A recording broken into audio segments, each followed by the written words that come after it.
Hi, scholars and parents. This is Ms. Palmer. I'm about to do some examples from homework 6.2. Today we learned how to plot tenths and hundredths on a number line. Keep these questions in mind as we go. You need to ask yourself, what am I plotting?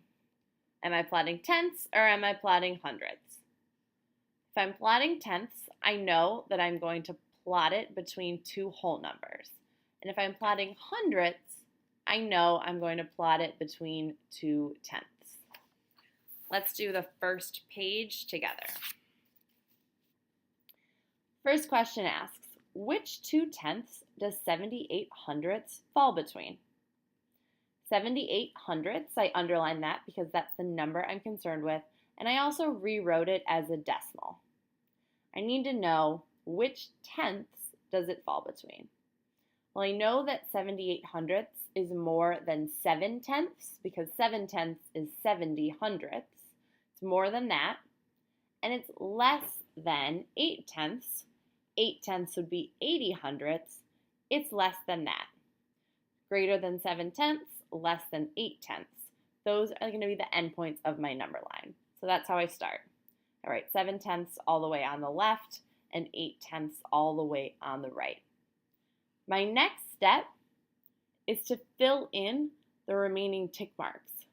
So if this is 0.7 or 70 hundredths, this is 71 hundredths, 72 hundredths, 73, 74, 75, and so on and so forth. Each of the hundredth tick marks are now labeled all the way up to 79 hundredths and 8/10 or 80 hundredths. The question asked me to plot this number, so I just locate it on my number line and write an X. Let's try one where we're plotting tenths. This question number 2 asks, which two whole numbers does 6/10 fall between? Since there is no whole associated with this number, 6/10, I know that 0 is less than this number. 0 is the closest whole number, less than, and 1 is greater than.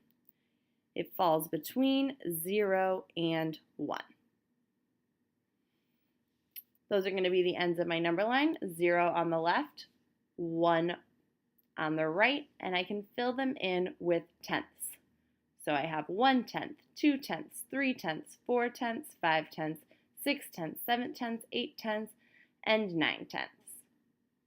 Since I've plotted the entire segment, then I can locate 6/10 on my number line and draw an X. Before we move on, imagine that instead we had been plotting 2.6 or 2 6/10. In that case, I know that 2 6/10 is greater than 2 because there are 6/10 more than just 2. And 3 wholes is less. I'm sorry, 2 6/10 is less than 3 wholes because I need 4 more tenths in order to get there. So my endpoints would be 2 and 3. Instead of here, they are 0 and 1. You can work on page 2 on your own. Let's take a quick look at simplifying fractions. Again, remember to use your yellow sheet if you have trouble. The 2 steps of simplifying fractions are first to find the greatest common factor. You can either do that by listing factors or by trying it in your head. This time, looking at 6/9, I can tell that 3 is the biggest number that goes into both because I know my basic facts very well.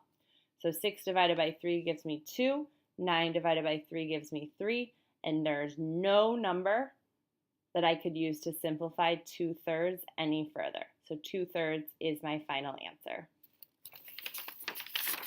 Finally, I want to turn to the back page and solve the first word problem. It is about me. It says, Ms. Palmer was looking for a parking spot, and she drove for 3 miles. This is actually something that happens to me when I get home from school sometimes, just so you know. Not 3 miles, I'm exaggerating, but it's hard to find parking where I live. Miss Palmer was looking for a parking spot and she drove for 3 miles. Every 1/4 miles she drove, she passed a fire hydrant. Fire hydrants look like spots, but they are not spots. You cannot park in front of a fire hydrant. How many fire hydrants did she pass before she found a parking spot? This is a word problem, so I'm always going to underline important information. She drove for 3 miles. There was a fire hydrant every 1/4 of a mile. And I'm trying to figure out how many fire hydrants she passed in total. I need to start with a visual model. I'm going to draw what I have. I have 3 miles. This is a mile. This is a second mile. This is a third mile. Every 1/4 of a mile, so 1/4 of a mile, I passed a fire hydrant. I'm going to cut each of my miles into fourths and count up how many 1/4 of a mile she went in total. Divide this into fourths, I split this into fourths, and I make this into fourths. I labeled one segment as a 1/4 of a mile, and I said that equals a hydrant. So if I count up how many total hydrants there are, I get 12. The final answer is she passed 12 fire hydrants. Don't go away.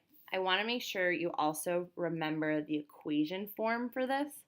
And the equation form is 3 divided by 1/4. Think about when you're dividing two whole numbers. If you do 30 divided by 5, you're trying to figure out how many times 5 can go into 30. Here, we're doing 3 divided by 1/4. We're trying to figure out how many times 1/4 can go into 3. And we can see from our picture that it can go in 12 times because there are 12 1/4 in 3 holes. Good luck with the rest of the problems. I will see you tomorrow.